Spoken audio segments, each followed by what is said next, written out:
I was very pleased to be invited to do a workshop as part of the Absence theme for Awkward Bastards.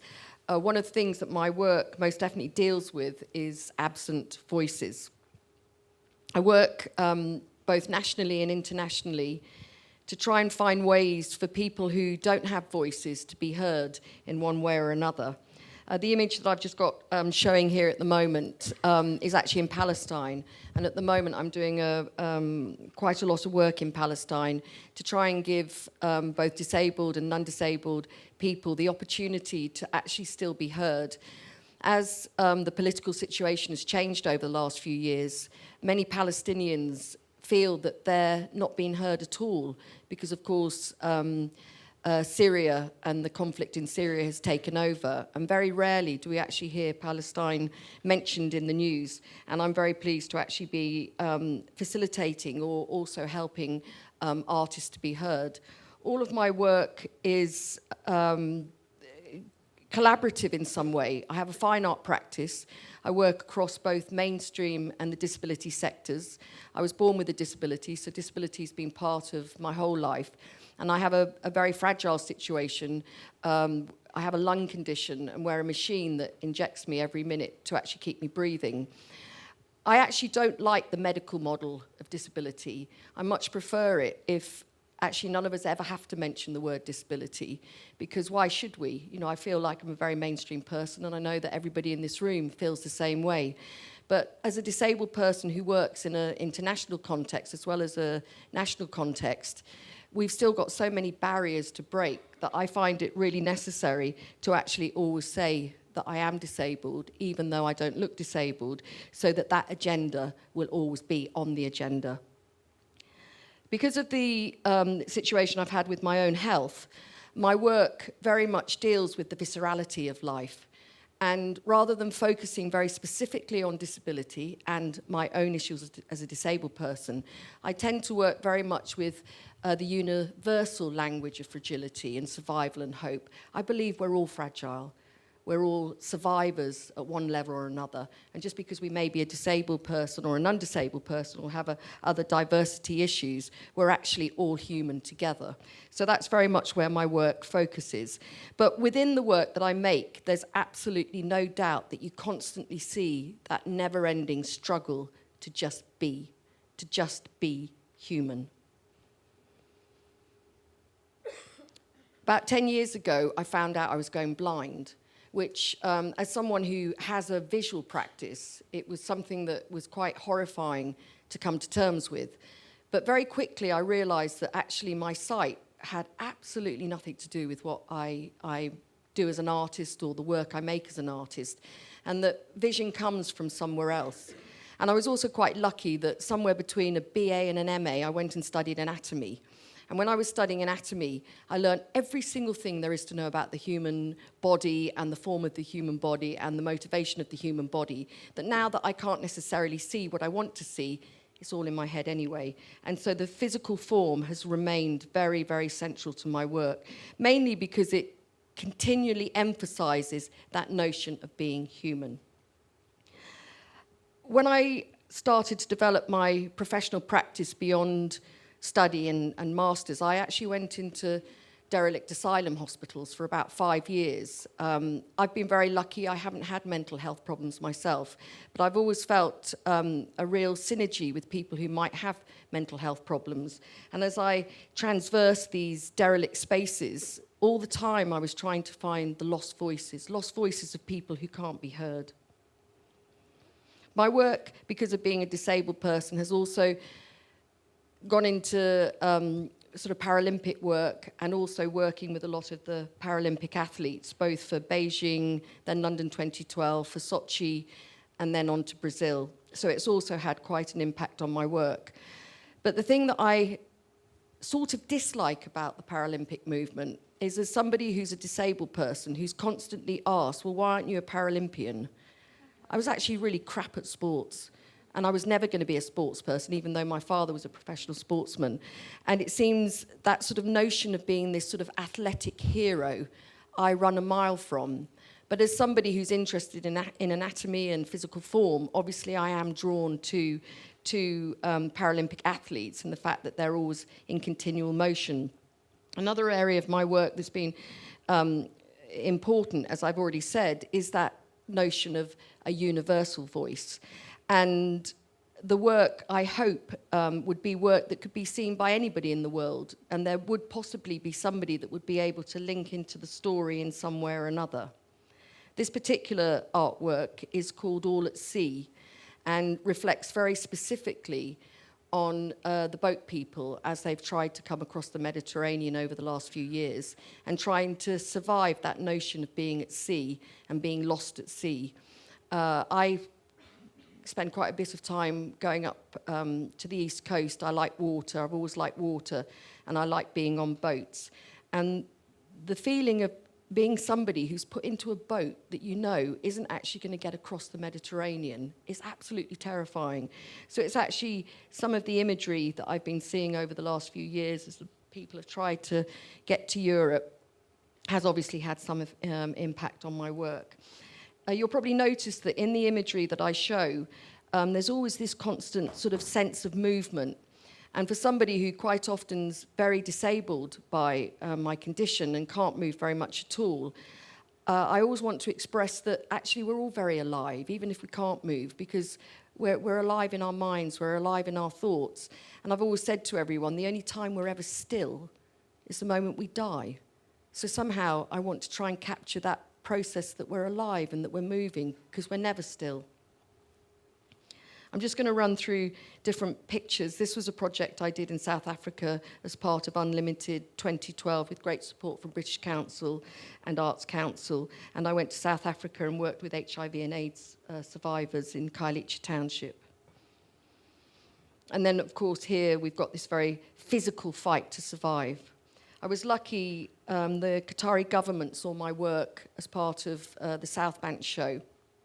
And I was invited through British Council and the Qatari government to take 60 of my artworks out for the first ever disability festival that happened in the region. It was quite a significant event for me because I spent the first 20 years of my life living in the Middle East. And the Middle East heritage has always very deeply been embedded in my mindset. But I hadn't actually returned. I think I was scared to go back because what it's become is very different from what I grew up in. I grew up where there was desert wildernesses, and that isn't what Qatar or Dubai or any of those countries are now.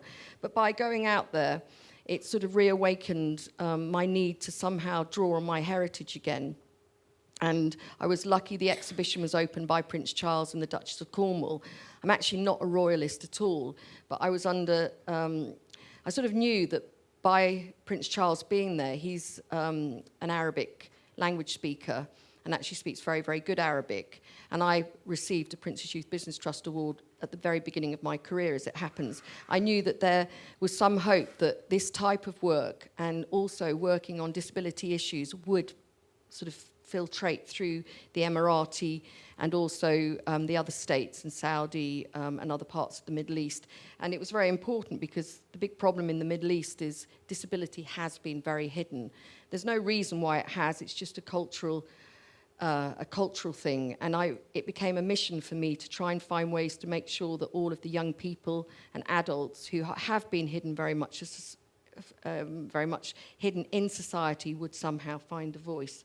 And that's where my work has been focused for probably about the last 4 or 5 years now.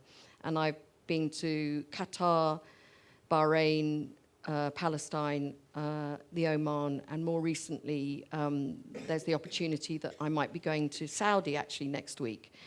It's interesting when you're an artist and trying to decide how you sort your political voice out with the difficulties you know that exist in some of these countries. But I've always taken the viewpoint that it's better that I'm there than I'm not there, and that if I can do anything to try and make sure that some of these artists do find a voice, then that's the reason that I have to be there. So unfortunately, my poor artists that took part in the workshop yesterday are also here, because of course I can't stand here without telling you a bit about their work and how amazing they were yesterday. The ambition of the workshop was very specifically to try and find a way to reach into each one of us and find a way to bring out the viscerality of life. We're going through really difficult times. What happened yesterday was atrocious, and I know it will have a huge impact on the artists I'm working in this country and abroad who are all Muslim, and just the way people feel about the Muslim community at the moment. And I feel really, really strongly that we shouldn't let these events impact in our minds, other than in the fact that there are just a very tiny group of people who do these very terrible things, and it should have no reflection on a society. So what I want to do now is to hand over to my artists and just let them just say something about the experience they went through yesterday, and if they got anything out about it. I loved it, and their work is really beautiful, and I'm going to show you their work while they're speaking. I had an amazing day yesterday. It was really energetic. And for me, as a partially sighted person, an artist, it's the first accessible workshop I've been to. So that in itself was amazing. And it was just Rachel's workshop also, what didn't focus on proportions as a human figure. It was all just about movement and us capturing that movement. So that I enjoyed that as well. I've never heard my voice on a microphone. Sorry, it's a bit weird. So I'm here, I'm a student, and I'm currently doing my master's research. I'm interested in how we can use the arts as a method in disability studies research to make it more inclusive and to change the relation of how we understand people and people's experiences. And for me, it was quite amazing to actually re-engage that part of my brain that is creative, and to kind of reflect on my body as the tool by which you can make work and you can produce an outcome. And I've not done that for years, so it was really, really enjoyable, and I loved it. Hello. I've worked with artists for about nearly 30 years, but haven't done my own practice for a very, very long time. Recently started drawing again, and so yesterday was a joy to reconnect with my own creativity and paint again for the first time in a very long time. So yeah, it was a chance. It feels like I'm returning to something that I've been missing for a long time. Good afternoon, everyone. I'm Gina A. Smith. I'm actually fresh from doing my first debut solo art show, thanks to Dash Cultivate Mentoring program. So I always wanted to get into painting, and I was quite unexpected working with Rachel and Tim, and it was a really enjoyable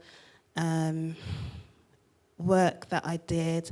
A lot of expression, a lot of passion, experimenting. Rachel is just amazing, even though, you know, she's sometimes limited, but you wouldn't even expect it. So yeah, I feel quite lucky to have the opportunity to work with Rachel and the other guys as well. And it was nice to be included to work in the room with other artists or within the arts industry.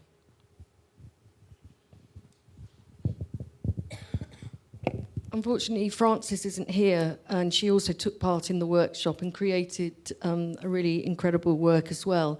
And when we were sort of summing up at the end of the day about what we'd maybe achieved or what we'd created as a collective group, was we'd all felt that maybe there was absence, and that the artists hadn't been able to create as often as they wanted to, and this certainly was the case with Frances.